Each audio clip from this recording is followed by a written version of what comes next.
संघामध्ये नंदेश उमप यांनी उमेदवारी अर्ज दाखल केलाय। मात्र विरोधी उमेदवार शत्रू नाहीत तर एकत्रित काम करणार असल्याचं त्यांनी म्हटलंय।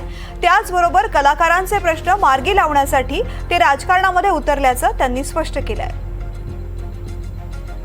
लोकसभा निवडणुकींचं बिगुल वाजलेलं आहे। मुंबईमध्ये शेवटचा टप्पा पार पडणार आहे, ते म्हणजे 20 मे रोजी मुंबईत मतदान होणार आहे।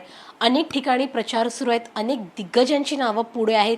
त्यातच एक कलाकार चेहरा पुढे आलेला आहे, ते म्हणजे नंदेश उमप यांनी देखील आपला उमेदवारी अर्ज भरलेला आहे। बहुजन समाज पार्टी या पक्षातर्फे ते लोकसभेसाठी उभे राहत आहेत। स्वतः नंदेश उमप आपल्यासोबत आहेत। सर, सर्वप्रथम म्हणजे अभिनंदन, लोकसभेसाठी तुम्ही उभे राहतात। काय नेमका मनात विचार होता? गायक क्षेत्रातून तुम्ही आलेला आहे, ते थेट आता राजकारण। सर्वप्रथम सर्व NDTV मराठीच्या सर्व रसिकांना, माझ्या श्रोत्यांना माझा जय महाराष्ट्र, जय भीम। काय म्हणालात तुम्ही की मी पदार्पण कसं केलं? असं काही नाही, कारण रंगमंच फक्त बदललेला आहे, प्रबोधन तेच आहे, म्हणजे विचार तेच आहेत जे आम्ही बाबांनी चळवळीतनं समाज प्रबोधनासाठी किंवा अवेअरनेससाठी आम्ही सतत गात असतो।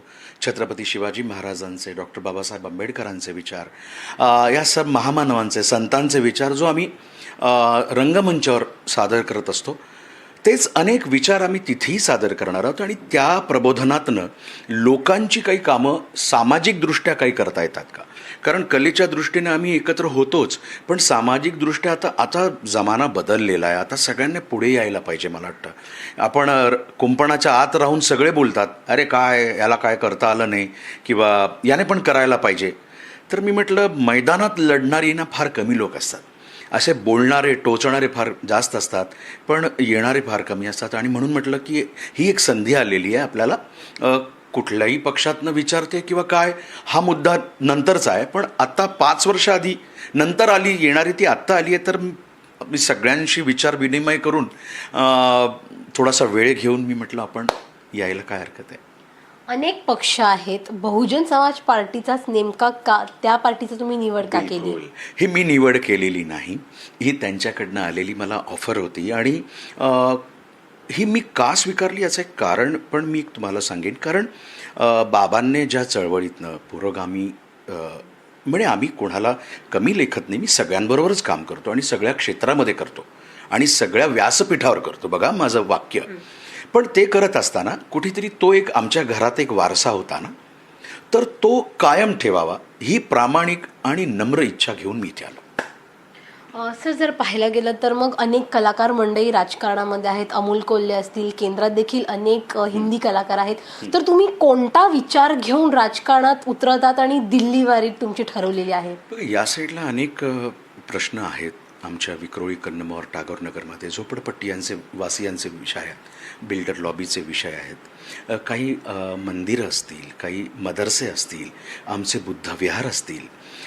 तर ही सगळी नूतनीकरण करता येतील का छान पद्धतीने? त्याला काही जिथे खूप सगळ्या जाती धर्माची लोक आहेत, तो आमच्या कन्नमोर नगरमध्ये आणि किंवा विक्रोळी, भांडूप, घाटकोपर हा सगळा जो विभाग आहे, त्यांच्यासाठी आपल्यालाही काही करता येईल का बघूया। कारण विठ्ठल फाउंडेशनच्या वतीने मी अनेकांना आम्ही सहकार्याचा हात देत असतो। आता ते मी तुम्हाला काय हे सांगणार नाही, नाहीतर नेकी कर और दर्या में डाल असं म्हणतात, ती बोलून दाखवायची नसते। त्याच्यामुळे आमच्या बाबाच्या नावाने आम्ही फाउंडेशनचं ओपन केल्यानंतर आम्ही अनेक कॅन्सर पेशंट्स, अनेक लोकांना, शेतकऱ्यांना, अनेक लोकांना आम्ही सहकार्याचा हात देत आलो। तर हाच सहकार्याचा हात, हेच प्रॉब्लेम्स इथेही आहेत। इथे मोठा कलाकारांचाही प्रॉब्लेम आहे। मी फक्त या भागातले कलाकार म्हणत नाही, तर एक कलाकार म्हणून इंडस्ट्रीमध्ये मी वावरतो। या चित्रपट माझी सुरू आहेत, गाणी सुरू आहेत, तर त्या इंडस्ट्रीच्या लोकांसाठी, बॅकस्टेजसाठी, वयोवृद्ध कलाकारांसाठी, फक्त लोककलावंत नाही आहे, आय एम टेलिंग स्पेसिफिक, सगळ्या कलाकारांसाठी दिल्लीहून पेन्शन काय करता येईल का, की जास्तीत जास्त लोकांना पेन्शन्स काय उपलब्ध करून देता येतील का? इथे अनेक प्रश्न आहेत, रस्त्याचे प्रश्न आहेत, काही चांगले अजून काही वेगळे काही आपल्याला मांडणी करता येईल का? बघा, मी नेता तर नाही आहे, पण जसा जसा मी आता इथे आलो आहे, एक एक गोष्टी मला कळत जातील।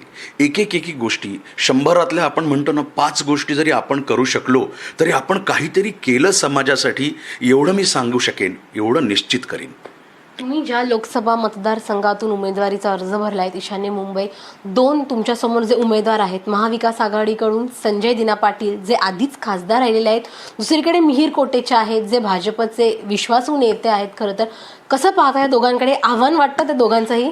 नाही, नक्कीच आव्हान वाटतं. ते काही माझे शत्रू नाही आहेत, ते आम्ही प्रतिस्पर्धी आहोत. माझे शत्रू कोणी नाही आहेत, कारण मी इतक्या लोकांबरोबर सगळे माझे मित्र आहेत, सगळे ओळखीचे आहेत. कारण शत्रुत्व हे हे कधी ठेवू नये असं म्हटतं. आमच्या बाबांनी, आमच्या आईने आम्हाला शिकवलं की कधी मनात क्लेश, कोणाबद्दल कटुता ठेवू नये.